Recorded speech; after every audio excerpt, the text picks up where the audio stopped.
આકાશવાણીનું આ અમદાવાદ વડોદરા કેન્દ્ર છે. પ્રસ્તુત છે કાર્યક્રમ ઉદ્યોગ જગત. આજના કાર્યક્રમમાં આપ ઔદ્યોગિક કામદારોને લગતા વિવિધ કાયદાઓ એ વિશે એડવોકેટ ભીષ્મક પંડિતની મૌલિન મુનશીએ લીધેલ મુલાકાત સાંભળશો. ઉદ્યોગ જગત કાર્યક્રમ સાંભળતા સૌ શ્રોતા મિત્રોને મૌલિન મુનશીને નમસ્કાર. મિત્રો, ઉદ્યોગોમાં કામદારો કામ કરતા હોય છે, પણ ઘણીવાર એ લોકોને પ્રશ્નો થતા હોય છે, સમસ્યાઓ સર્જાતી હોય છે. અમને પત્ર પણ લખતા હોય છે કે સાહેબ, આ ઉદ્યોગ જગત કાર્યક્રમમાં અમારે લગતા કાયદાઓ વિશેની માહિતી આપો. ઘણીવાર શિક્ષણ ઓછું હોય, જાણતા ના હોય, એટલે કોઈક વાર શોષણ પણ થતું હોય. તો આજના ઉદ્યોગ જગત કાર્યક્રમમાં કામદારોને લગતા જે વિવિધ કાયદા છે અને લેબર કોર્ટ, એના વિશે આપણે વાત કરીશું. અને આ માહિતી આપવા માટે મારી સાથે આકાશવાણી સ્ટુડિયોઝમાં જાણીતા એડવોકેટ ભીષ્મક પંડિત છે, અને એ આના ખૂબ અનુભવી છે. એ આપણને આજે માર્ગદર્શન આપશે. ભીષ્મક પંડિત, આપનું ખૂબ ખૂબ સ્વાગત છે આકાશવાણી સ્ટુડિયોઝમાં. ખૂબ ખૂબ આભાર મોલિનભાઈ. ભીષ્મકભાઈ, આમ કહેશો કે જે ઉદ્યોગોમાં કામ કરતા જે કામદારો હોય એના માટેના મુખ્યત્વે કયા કયા કાયદાઓ છે? તો સૌથી પહેલા તો સૌથી મહત્વનો જે કાયદો છે કે જેના આધારે આ બધા કાયદાઓ ઘડવામાં આવ્યા છે, તો એ છે બંધારણ. તો ભારતનું બંધારણ જ્યારે ઘડવામાં આવ્યું ત્યારે જ આ બધી બાબતોનો ઉલ્લેખ એની અંદર કરવામાં આવ્યો હતો, જેના આધારે આ બધા કાયદા બન્યા છે. તો આપણે બંધારણમાં જ જોઈએ તો ભારતના બંધારણ અનુચ્છેદની અંદર 14 થી 16 અને અનુચ્છેદ 19 તેમજ અનુચ્છેદ 21, 23 અને 39 થી 43 આ બધા અનુચ્છેદોની અંદર ભારતના જે ઔદ્યોગિક કામદારો છે એના હિતની વાત કરવામાં આવેલી છે. તમે જોશો તો અનુચ્છેદ 14 થી 16 ની અંદર જ પહેલેથી સર્વને સમાનતા, સમાન અવસરો એની વાત કરવામાં આવી છે. પછી ધારો કે અત્યારે જે તમે ટ્રેડ યુનિયનો જુઓ છો, તો એ ટ્રેડ યુનિયનો કેવી રીતે બનાવવા, એનું કેવી રીતે ગઠન કરવું, એ બાબત પહેલેથી જ બંધારણની અંદર નાખવામાં આવેલી હતી અનુચ્છેદ 19 ની અંદર, કે જેમાં સ્વસ્થ ટ્રેડ યુનિયનો કેવા હોવા જોઈએ, એમને કેવી રીતે મજબૂત બનાવવા કે જેથી તેઓ સારું રિપ્રેઝન્ટેશન કરી શકે લેબરો બાબતનું. તો આ બધી બાબતોનો જે તે વખતે જ ભારતના બંધારણમાં ઉલ્લેખ કરવામાં આવેલો હતો. ભારતના બંધારણના જે ઉલ્લેખ કર્યા, જેમ તમારો પ્રશ્ન હતો કે પછી એના પછી કયા એવા કાયદા બને કે જેનાથી એમને બેનિફિટ થાય, તો ધારો કે ગ્રેજ્યુઇટી માટે પોતાનો એક એક્ટ છે, પછી પીએફ માટે પણ પોતાનો એક્ટ છે, એમના ઇન્સ્યોરન્સ, એમના અકસ્માત થાય તો એના માટેનો પણ પોતાનો એક્ટ છે. એવા લગભગ 44 થી 45 લેબર એક્ટો નવા બન્યા હતા, કે જેમાં કેમ લેબરોમાં કેવું છે કે લેબરના જે પણ કાયદા છે એ બનાવવાનો અધિકાર બે સંસ્થાઓને છે, કેન્દ્ર સરકારને પણ છે અને રાજ્ય સરકારને પણ છે. અને બંને ભેગા પોતપોતાના કાયદા બનાવી શકે છે. એટલે બંને પોતપોતાની રીતે લેબરોને કેવી રીતે પ્રોટેક્ટ કરવા એ અંગેના પોતપોતાના કાયદાઓ બનાવેલા છે. પણ એમાં પણ જ્યારે પણ આ બંને કાયદાઓનું ઘર્ષણ થાય ત્યારે કેન્દ્ર સરકારનો જે પણ કાયદો હોય એનું અસ્તિત્વ વધારે, એનું બળ વધારે રહે છે રાજ્ય સરકારના કાયદા કરતા. અચ્છા. હવે ભીષ્મકભાઈ આમ કહેતા હતા કે આ જે ઘણા બધા કાયદાઓ છે એને સંકલિત કરીને હવે ભારત સરકારે 4 જ જેટલા કાયદા જે છે એ બનાયા છે. તો એવી વાત છે, એને આપ કહેશો સ્પષ્ટતા સાથે? હા, એટલે એમાં શું થતું હતું કે સૌથી મોટો પ્રોબ્લેમ શું આવતો હતો એની અંદર, કે સમસ્યા શું ઊભી થતી હતી કે આટલા બધા એક્ટ છે, ધારો કે 44, 45 લેબર કાયદા છે, તો એનાથી કેવો પ્રોબ્લેમ આવતો હતો કે ભાઈ કયા કાયદામાં શું સિક્યોરિટી આપવામાં આવી છે એ શોધવું, એ બાબતની દલીલો કરવી, એ બાબતનું ડ્રાફ્ટિંગ કરવું, અથવા તો એમને કેવી રીતે એ કાયદાનો લાભ પહોંચાડો, એ કાયદાની જાગૃતતા લાવવા માટે પણ મહેનત કરવી પડતી હતી. તો હવે કેવું થયું કે એ બધા કાયદાઓને સરળીકરણ કરવા માંડ્યું, કે ભાઈ એને સરળ બનાવવાના. કારણ કે લેબર લોસ બન્યા ત્યારથી જ એમાં કોઈ ચેન્જીસ આવ્યા નતા. અમુક લોસ તો પેમેન્ટ એન્ડ વેજીસ એક્ટ ને તો 1936 ના છે, કે ભારતના બી બંધારણ પહેલાના, એમાં પણ કોઈ પણ પ્રકારના ફેરફાર નતા થયેલા. તો હવે જેમ જેમ લેબરોની પરિસ્થિતિ બદલાતી ગઈ, ખર્ચા વધતા ગયા, પેમેન્ટ વેજીસ વધતા ગયા, એટલે બધું બદલાતું ગયું, એ પ્રમાણે હવે એમાં સરળીકરણ લાવવું બહુ જરૂરી હતું. તો એના માટે હવે ભારત સરકારે શું કર્યું કે 2019-20 ની અંદર 4 જ કાયદાની અંદર એમને સંકલિત કરી દીધા. અચ્છા. કે ભાઈ 4 જ કાયદાની અંદર બધા વસ્તુઓ, કે જેટલા બધા એક્ટ હતા એ બધાને 4 કાયદાની અંદર સમાવિષ્ટ કરી અને એમને ખૂબ જ સરળ બનાવી દીધા છે. બરાબર. એ મને લાગે બહુ મોટી વાત કહેવાય. ખૂબ જ મોટી વાત કહેવાય, કારણ કે કેવું થતું હતું કે બહુ ગૂંચવણભરી પરિસ્થિતિ ઊભી થઈ જતી હતી. રાજ્ય સરકારનો અલગ કાયદો હોય, કેન્દ્ર સરકારનો અલગ કાયદો હોય, આટલા બધા કાયદાઓ એમને યાદ રાખવા અને એનું અમલીકરણ કરાવવું. કારણ કે અમલીકરણ કોણ કરે કાયદાઓનું? તો છેલ્લા જે બીજે વ્યક્તિઓ હોય, કાયદો બન્યા પછી એનું અમલીકરણ એમના કર્મચારીઓને એના દ્વારા થતું હોય. હવે એમના સુધી એ કાયદો જ ના પહોંચે, એનું અમલીકરણ કેવી રીતે થાય? એટલે એને સરળીકરણ કરવાની પદ્ધતિ જે હમણાં અપનાવી કેન્દ્ર સરકારે, એનાથી ઘણું બધું સ્પષ્ટીકરણ આવી ગયું. અચ્છા, ભીષ્મકભાઈ, કામદારો જે હોય એના અધિકારો મુખ્યત્વે કયા કયા હોય છે?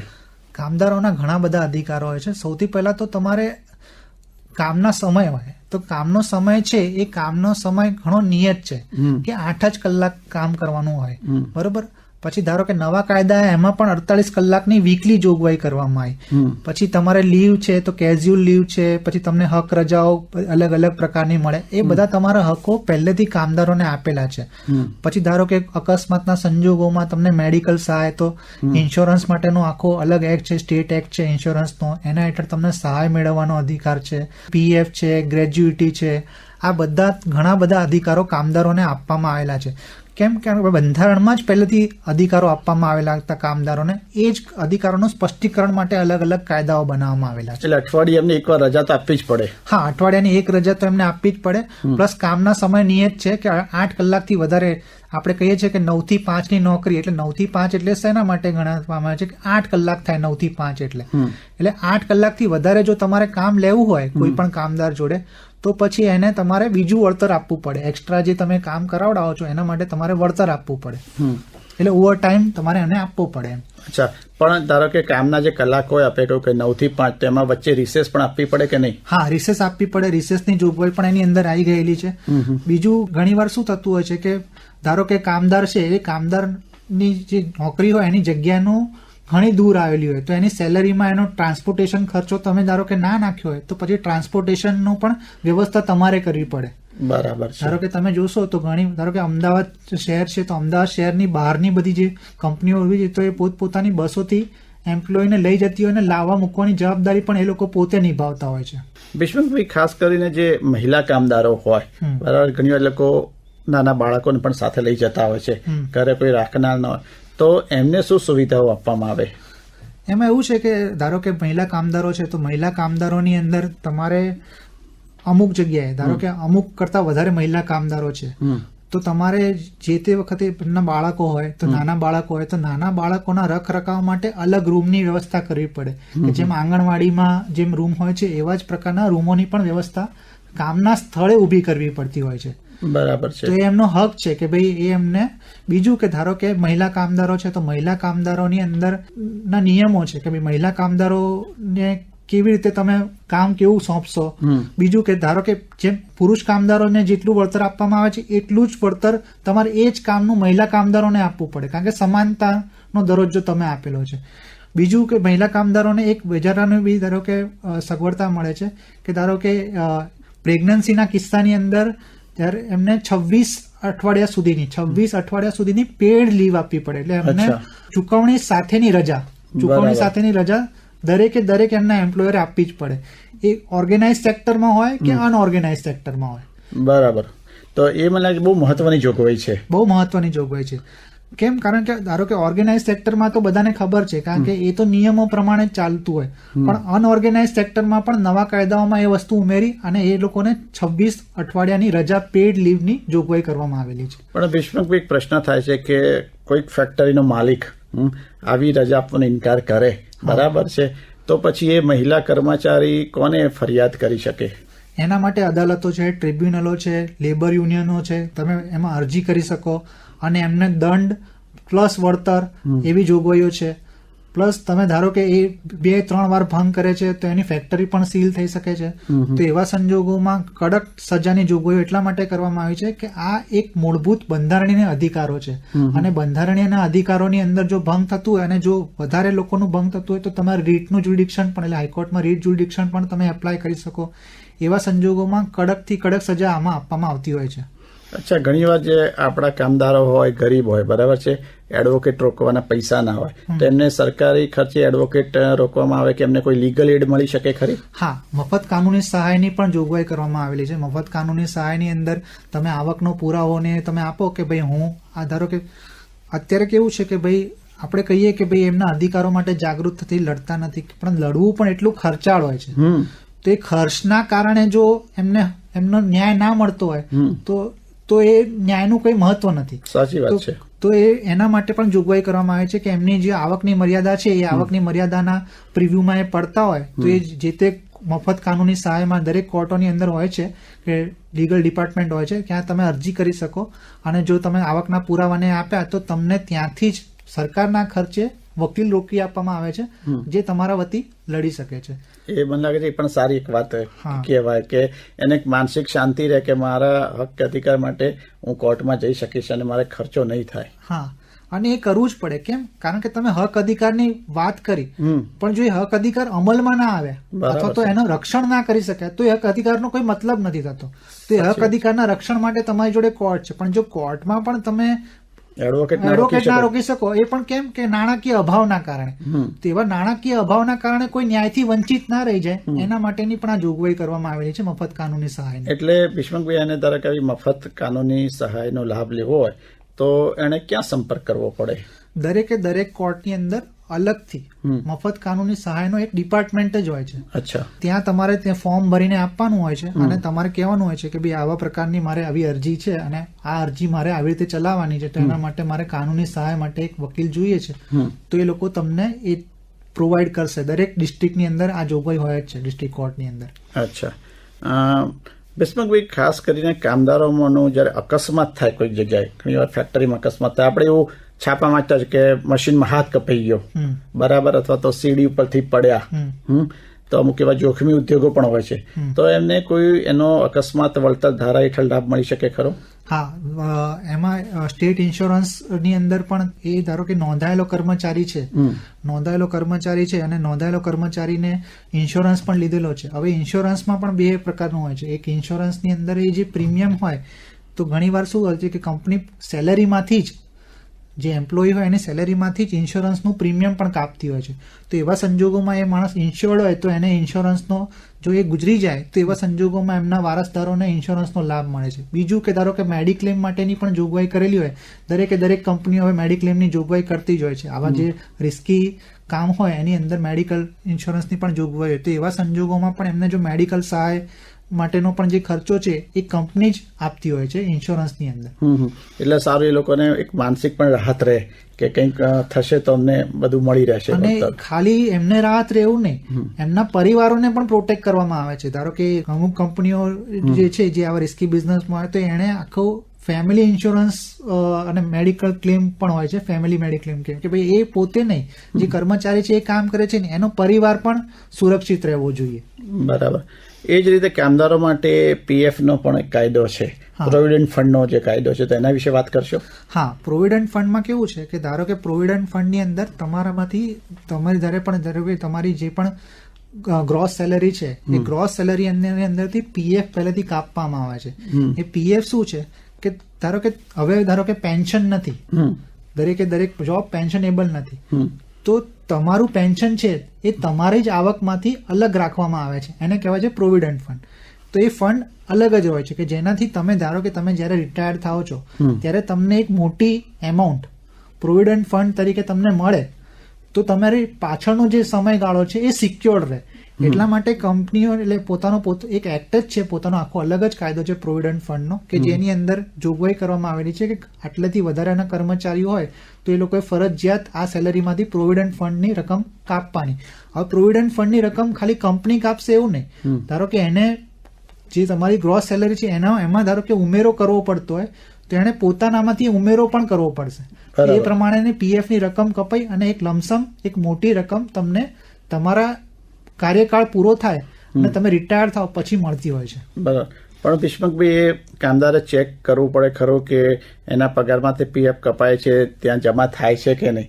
કારણ કે ઘણીવાર શું કામદારોનું અજ્ઞાન હોય અને એમને પોતાના અધિકારને ખબર ના હોય અને પછી જયારે ત્યાં નીકળે ત્યારે એમને ખબર પડે પણ પેલું પીએફ કપાતું ના હોય. હા, એટલે ઘણીવાર શું કરતી હોય છે કે ધારો કે કંપની તમને જે સેલેરી સ્લીપ આપતી હોય એની અંદર લખેલું જ હોય છે કે સેલેરી સ્લીપની અંદર તમારે સેલેરી સ્લીપ જોવાની કે એની અંદર તમારી ગ્રોસ સેલેરી કેટલી છે, ગ્રોસ સેલેરી કેટલી છે, એમાંથી પીએફ ના કેટલા કપાય છે, ઇન્સ્યોરન્સના કેટલા કપાય છે, એને એ લોકોએ અલગથી તારવી અને બતાવવું પડે, સ્પષ્ટીકરણ સાથે બતાવવું પડે કે ભાઈ આ આટલો જ પીએફ છે, આટલો આની અંદર ઇન્સ્યોરન્સ છે, આટલી આની અંદર ગ્રેજ્યુઇટી છે, એ બધી રકમો એમણે સ્પેસિફાઈડ કરેલી હોય છે. એ કર્યા પછી જ એટલે તમારે જાતે દરેક વ્યક્તિએ પોતાના અધિકાર માટે જાગૃત રહેવું પડશે, તો જ કાયદો એને મદદ કરી શકશે. તો તમારે જોવાનું, જો આવું સ્પષ્ટીકરણ નથી તો તમે કંપનીના જે તે અધિકારી છે એને અરજી કરીને કહી શકો કે ભાઈ આની અંદર મને જે સેલેરી સ્લીપ આપી એમાં તમે મારો કેટલો પીએફ કાપ્યો. જો એ તમને જણાવે છે કે મેં આટલો પીએફ કાપ્યો, તો પછી તમે પીએફ ડિપાર્ટમેન્ટમાં એટલો જમા થયો છે કે નહીં એવું પણ જાહેર માહિતી અધિકારી હેઠળ માંગી શકો છો કે ભાઈ આ કેટલો જે કંપનીએ કાપ્યો છે એ જમા થયો છે કે નથી. જો નથી થયો અને કંપનીએ કાપી લીધો છે તો પછી તમે જે તે ડિપાર્ટમેન્ટને અરજી કરીને કંપની વિરુદ્ધ કાર્યવાહી કરી શકો છો. અચ્છા, હવે વિશ્વમાં એવું થાય કે કામદાર હોય પોતે એક નોકરીમાંથી બીજી નોકરી બદલે, બરાબર, એક ઉદ્યોગમાંથી બીજા ઉદ્યોગમાં સ્થળાંતર કરે, તો પછી એનું પીએફ જે અહીંયા જમા થયેલું હોય ત્યાં ટ્રાન્સફર થાય? હા, ટ્રાન્સફર થાય. કેમ? કારણ કે પીએફ જે હોય, બરાબર, એ પીએફ ઓલરેડી એમણે જમા કરી દીધેલું છે એટલે પીએફ ડિપાર્ટમેન્ટમાં જ હોય અને એ પીએફ ડિપાર્ટમેન્ટમાં તમારું જે જમા થયું છે એના ઉપર હવે ધારો કે બીજામાં ટ્રાન્સફર થયા તો હવે તમે ટ્રાન્સફર થતી વખતે તમારે એ સર્ટિફિકેટ લઈ લેવાનું હોય છે કંપની જોડેથી કે ભાઈ એમણે કેટલો પીએફ તમારો કાપીને અત્યાર સુધીમાં જમા કરેલો હોય છે.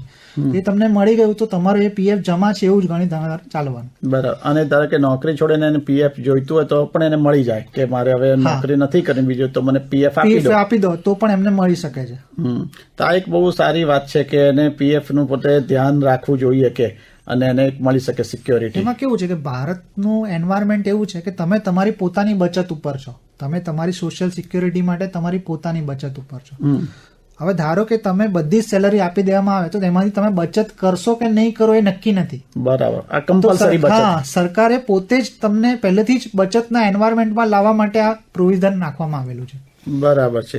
એ ઉપરાંત કામદાર ભાઈઓ હોય, ઔદ્યોગિક કામદાર ભાઈઓ, એને ગ્રેજ્યુટી પણ મળતી હોય છે? હા, ગ્રેજ્યુટી મળે, પણ ગ્રેજ્યુટીની જોગવાઈ કેવી છે, ગ્રેજ્યુટી દરેક કામદારને મળે એવું જરૂરી નથી.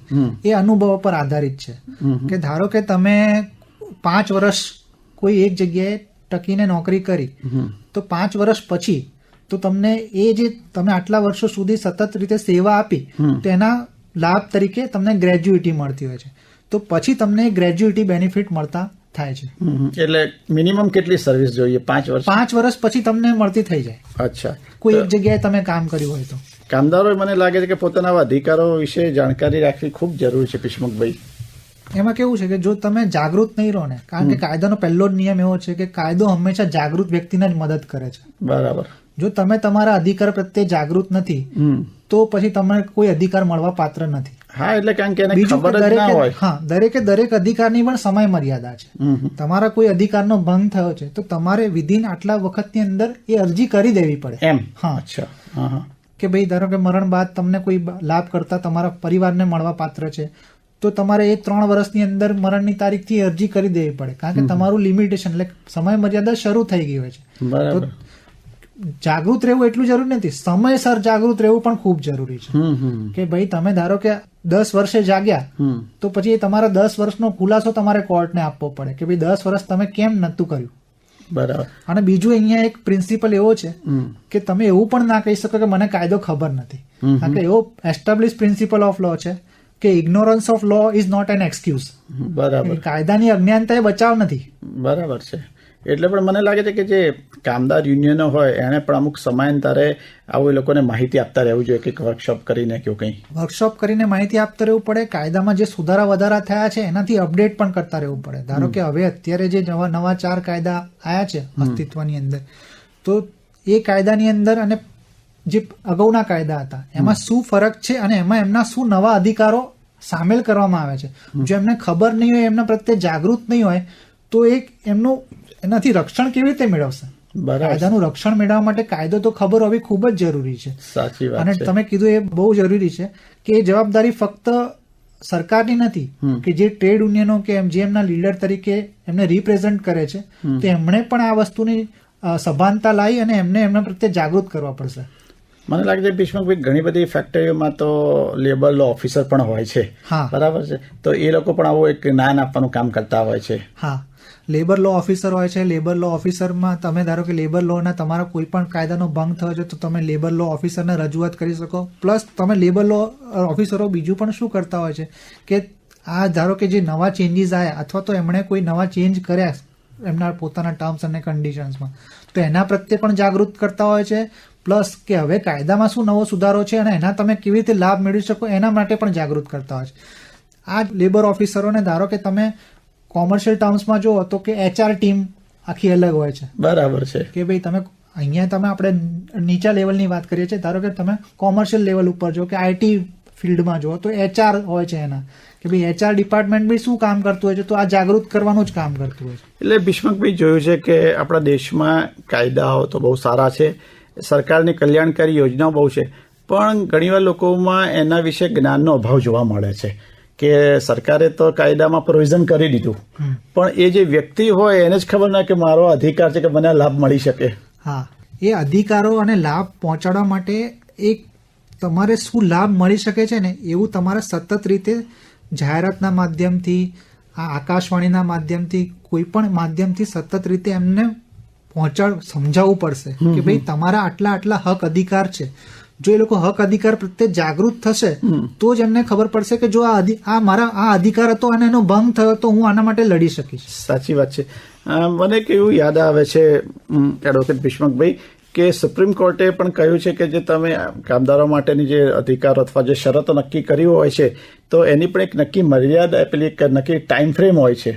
હા, એટલે એમાં એવું છે કે એક લેન્ડમાર્ક જજમેન્ટ આપ્યું હતું એપિક સોલ્યુશન્સ લિમિટેડ કરીને કંપનીના ચુકાદાની અંદર, કે એમાં એવું કહેવામાં આવ્યું હતું કે ભાઈ ધારો કે તમે નોકરી લેવા માટે જાઓ છો તો તમને કોન્ટ્રાક્ટ પેપર ઉપર સહી કરાવી લે છે કે ભાઈ અથવા તો બોન્ડ સાઇન કરાવી લે છે.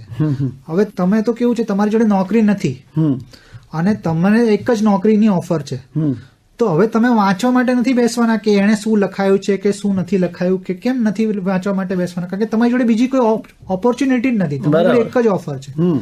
હવે એ એમ્પ્લોયર છે એ જે શરતો મૂકશે એ તમારે માનીને નોકરી લેવાની છે. બરાબર. તો આ ચુકાદામાં એવું કહેવામાં આવ્યું કે એમ્પ્લોયર પણ એવી શરતો ના મૂકી શકે કે જે એક તરફી હોય.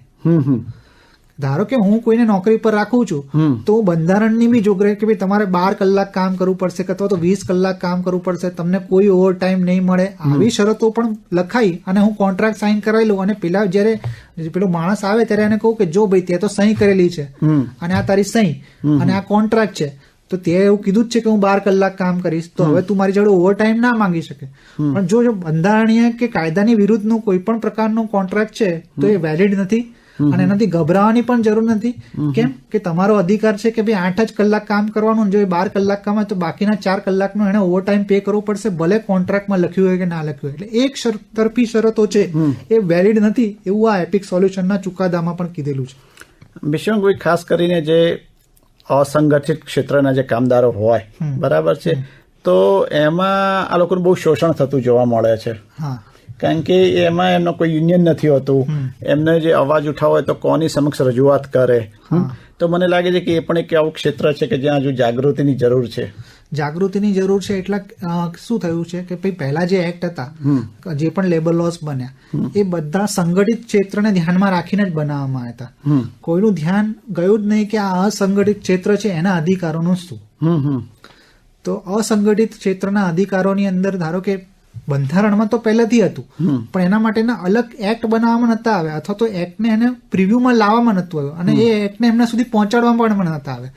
ધારો કે 14 વર્ષથી નાની વ્યક્તિ છે તો બાળ મજૂરી છે તો બાળ મજૂરી પર પ્રતિબંધ છે. તો તમને કોઈ પણ અસંગઠિત ક્ષેત્રમાં પણ દેખાય કે કોઈ ચાની કીટલી પર પણ દેખાય કે આ બાળક છે 14 વર્ષથી નાનું છે તો એ કાયદાનો ભંગ છે. તો ચલો એ બાળક નથી કરી શકતું, પણ કોઈ બીજું કોઈ સામાજિક સંસ્થા કે કોઈ યુનિયનો કે ટ્રેડ યુનિયનો કે કોઈ પણ એના અગેન્સ્ટમાં અરજી કરે છે તો તરત પગલાં લેશે, ભલે એ અસંગઠિત ક્ષેત્રનું રહ્યું તો પણ. સાચી વાત છે.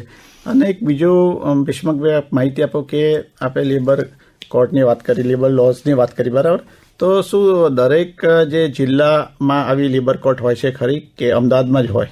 ના દરેક જિલ્લા વાઇઝ લેબર કોર્ટો હોય છે અને લેબર કોર્ટોની અંદર પણ તમે ધારો કે નથી તમે વકીલ રોકી શકતા તો જેમ પહેલા કીધું એમ કે તમને સહાય પણ મળે છે. બીજું કે તમને કોઈ રિપ્રેઝન્ટેશન નથી એટલે અથવા તો તમે એકલા નથી લડી શકતા તો તમારા વતી યુનિયનો પણ હોય છે કે જે યુનિયનમાં જઈને તમે રજૂઆત કરો તો યુનિયન તમારા વતી લડતું હોય છે. તો એ રીતે પણ તમે તમારા કાયદાના જે પણ અધિકારો છે એનું રક્ષણ મેળવી શકતા હો છો કોર્ટ મારફતે. સાચી વાત છે. એટલે ટૂંકમાં ખાસ કરીને ઔદ્યોગિક કામદાર મિત્રો, આજે એડવોકેટ ભીષ્મક પંડિતે ખૂબ સરસ માહિતી આપી કે કામદારો માટેના કાયદા કયા છે, એનો જો અમલ ના થાય તો તમે તમારી રજૂઆત ક્યાં કરી શકો. તમારા માટે લેબર કોર્ટ છે. એટલું જ નહીં, તમારી સ્થિતિ આર્થિક સ્થિતિ સારી ના હોય તો તમને કાનૂની સહાય પણ મળી શકે છે. એટલે એવી પણ ચિંતા ના કરતા કે તમારી પાસે પૈસો નથી એટલે તમે એડવોકેટ નહીં રોકી શકો અને તમારે મૂંગા મોઢિયા સહન કરવાની જરૂર છે. સરકારે દરેક પ્રકારની વ્યવસ્થા કરી છે. તમારા કામના કલાકો, તમારા આરામ કયા સમય કરી શકો, બરાબર છે, તમારા જોબના ટાઈમિંગ્સ, બરાબર છે, એ બધું જ સરકારે નક્કી કરેલું છે. લેબર લોઝ દ્વારા એ નક્કી થયેલું છે. પણ તમારે જેમ એડવોકેટ ભીષ્મક પંડિતે કહ્યું એમ તમારે જાગૃતિની જરૂર છે. તમને તમારા અધિકારો વિશે ખબર હોવી જોઈએ કે મને આટલા કલાકો જ કામ કરાવી શકે, મને પીએફ આપવું પડે, ગ્રેજ્યુટી મને આ સંજોગોમાં મળી શકે. મહિલા કામદારો છે તો બાળકો માટે પણ એક અલગ રૂપની વ્યવસ્થા કરવી પડે. આ બધું જ તમને ખબર હોવું જોઈએ. તમે એવું નહીં કહી શકો કે મને કાયદો ખબર નહોતી એટલે મારું આટલા વર્ષો શોષણ થયું. એમણે કહ્યું કે કાયદાનું અજ્ઞાન એ બચાવ નથી કે હું આ કાયદો જાણતો જ નહોતો એટલે મને અત્યાર સુધી ખબર જ નહોતી. સાહેબ, એ જાણવી જરૂરી છે. તમારા ઉદ્યોગોમાં લેબર લો ઓફિસર હોય છે, બરાબર છે, સોશિયલ વેલફેર ઓફિસર હોય છે. તમે પૂછો કે સાહેબ મને રજા અઠવાડિયામાં એકે રજા મળતી જ નથી તો શું મને ના મળવી જોઈએ? આ મારો અધિકાર છે. સાહેબ, મારો પગાર આટલું મારું શોષણ કરે છે, મને ઓવરટાઈમ કરાવે છે. આ બધા જ વિશે સરકારે ખૂબ સ્પષ્ટતાભર્યા કાયદા બનાવ્યા છે. તમારે જાગૃતિની જરૂર છે. એડવોકેટ ભીષ્મક પંડિત, આજે આપ સરસ કોર્ટમાંથી સમય કાઢીને આવ્યા. અમારા શ્રોતા મિત્રોને ખાસ કરીને ઔદ્યોગિક કામદારો જે હોય, સંગઠિત કામદારો અને અસંગઠિત ક્ષેત્રના કામદારો, એના વિશે ખૂબ જ તમે માહિતી આપી. તે માટે આકાશવાણી વતી આપનો ખૂબ ખૂબ આભાર. ખૂબ ખૂબ આભાર મોરલીનભાઈ, મને અહીંયા બોલાવવા બદલ. ખાલી હું એક જ છેલ્લી લીટી ઉમેરીશ કે સમાપન વખતે કે શ્રમ એ ઈશ્વર છે અને કાયદો એ એના ઉપરનું છત્ર છે કે જે એનું રક્ષણ કરે છે. વાહ! અને આ સાથે જ આપનો ખૂબ પુનઃ આભાર એડવોકેટ ભીષ્મક પંડિત આ માહિતી માટે. આવજો શ્રોતા મિત્રો, આવજો કામદાર મિત્રો. આપ હમણાં જ સાંભળી રહ્યા હતા ઔદ્યોગિક કામદારો માટેનો કાર્યક્રમ ઉદ્યોગ જગત.